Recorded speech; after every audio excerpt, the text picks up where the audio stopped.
تو بھائی اگر نون لیگ کو صدر پسند نہیں ہے تو ان کے پاس نمبرز پورے ہیں تو صدر کو ہٹانے کا پروسیس شروع کریں. جس دن بلاول بھٹو اپوزیشن کی بینچز پر بیٹھے پھر وفاقی حکومت کو چلانا آسان نہیں ہوگا. یہ ہے اصل ایشو.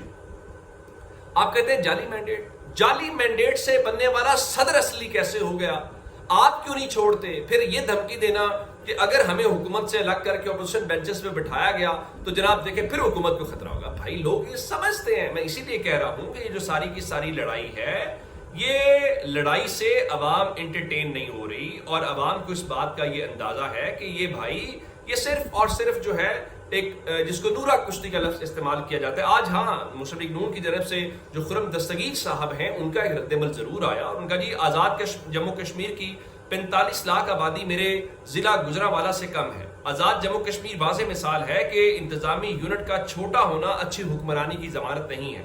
اے جے کے میں حکمرانی کا پورا نظام موجود ہے, قانون ساز اسمبلی, صدر, وزیر اعظم, سپریم کورٹ, الیکشن کمیشن وغیرہ.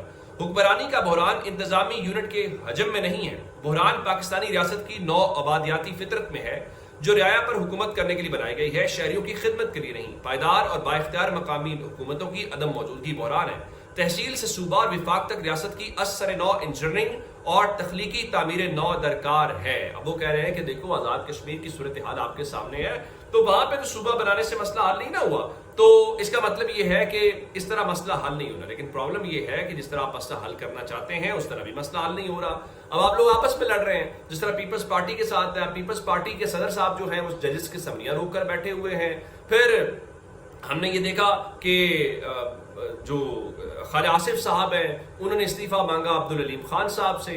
عبدالعلیم خان کی جماعت کے شعیب صدیقی صاحب جو ہیں انہوں نے یاد دلایا کہ آپ الیکشن ہارے ہوئے ہیں, آپ نے ہانہ ڈار سے الیکشن ہار گئے, جائیں سیال کوٹ کے لوگوں سے معافی مانگیں. اب سے تھوڑی دیر پہلے جو ہے وہ جناب خواجہ آصف دوبارہ آئے اور ان کا جی سیاست اور ریئل اسٹیٹ سے وابستہ لوگوں نے پرتگال میں کاروبار بنائے ہیں. پاکستان سے منی لانڈرنگ کی سروس اس کاروبار کے ذریعے مہیا کی جا رہی ہے اور شہریت کی سہولت کے لیے کاغذات بھی مہیا کیے جاتے ہیں. اب مسئلہ یہ ہے جب آپ کی لڑائی لڑتے ہیں پھر آپ کو یاد آتا ہے یہ ریئل اسٹیٹ کے کاروبار, یہ پرتگال, یہ ماضی میں بھی علیم خان صاحب کے حوالے سے الزامات لگتے رہے ہیں اور یہ غالباً اشارہ انہی کی طرف ہے. تو آپ لوگ, اگر میرا سوال یہ ہے کہ اگر وہ منی لانڈرنگ میں ملوث ہیں یا یہ سب کچھ ملوث ہے, تو پھر بنیادی سوال یہ ہے کہ اس منی لانڈرر کو مبینہ طور پہ جس پہ آپ الزام لگا رہے ہیں آپ نفتی کابینہ میں شامل کیوں کیا ہوا ہے؟ نکالیں اس کو, نکالیں محسن نقوی کو, نکالیں باقی لوگوں کو. یہ پاکستان کے لوگوں کو بیوقوف بنانے والی جو باتیں ہیں وہ بند کریں. میرا نہیں خیال کہ لوگ اس چیز کو بائے کر رہے ہوں گے یا اس سے کوئی بات آئے گی. اب آتے ہیں صدر والے. آج ایکسپریس ٹریبیون کے اندر خبر دی حسنات ملک صاحب نے کہ سوچا کیا جا رہا ہے اور آئینی طریقہ کار میں بحث چھڑ گئی ہے کہ صوبہ ہوگا کیا. تو انہوں نے آج یہ خبر دی ہے کہ ایک تجویز یہ بھی زیر غور ہے کہ صدر اور گورنرز کے عہدے مکمل طور پر ختم کر دیے جائیں, وزیر اعظم ہی سربراہ حکومت کے ساتھ سربراہ مملکت ہو. یعنی یہ جو پیپلز پارٹی کا یا باقی علاج ہے نا زرداری صاحب سے جان چھپانے والا, وہ یہ ہے کہ صدر کا عہدہ ہی ختم کر دیا جائے, اور صدر کا عہدہ ختم ہوگا تو پھر زرداری صاحب تو گھر جائیں گے. تو یہ بھی ایک معاملہ جو, اور چونکہ خواجہ آصف صاحب نے تنقید بھی کی تھی, ابھی ساری باتیں ہوئیں, تو میرا خیال ہے کہ معاملہ اپنے اس اینڈ پر پہنچتا ہوا ہمیں دکھائی دے رہا. اب یہ جو نیا کٹا کھلنے والی بات ہے وہ مولانا فضل الرحمان صاحب کا بیان ہے. مولانا فضل الرحمان صاحب نے رات کو ایک پیغام جاری کیا اور اس پیغام کے اندر جہاں بہت ساری باتیں کی, انہوں نے ایک بڑی تفصیل کے ساتھ کہا ہے کہ حکومت نے کشمیر میں تشدد کا راستہ اختیار کیا, نہتے عوام پر گولیاں چلائیں, اور میری معلومات کے مطابق, یہ مولانا فضل الرحمان صاحب کہہ رہے ہیں کہ جی میری معلومات کے مطابق شہداء کی تعداد 80 تک پہنچ چکی ہے.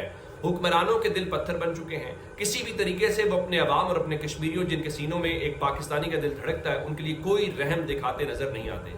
اس کے باوجود کشمیر ایکشن کمیٹی سے معذرت کے لہجے میں اپیل کرنا چاہتا ہوں کہ وہ مسئلے کے حل کے لیے مزید مہلت دیں, کسی بڑے اقدام سے گریز کریں اور ایک موقع اور دیں. ہمیں اس بات پر تشویش ہے کہ بڑے خطرے کی گھنٹی ہے کہ اب یہ تحریک پورے کشمیر میں پھیل گئی ہے.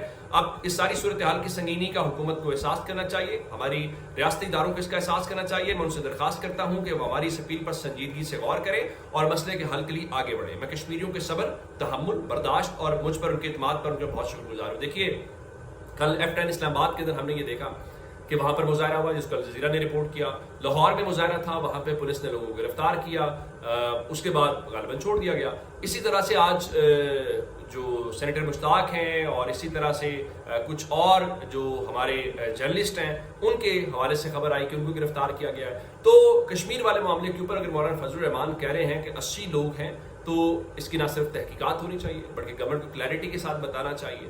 یہ کوئی دشمن کا پروپیگنڈا نہیں ہے, یہ گھر کا مسئلہ ہے, اس میں گھر کو حل کریں, ورنہ یہ معاملہ پاکستان کے لیے اچھی خبر نہیں ہے, امپریشن اچھا نہیں ہے.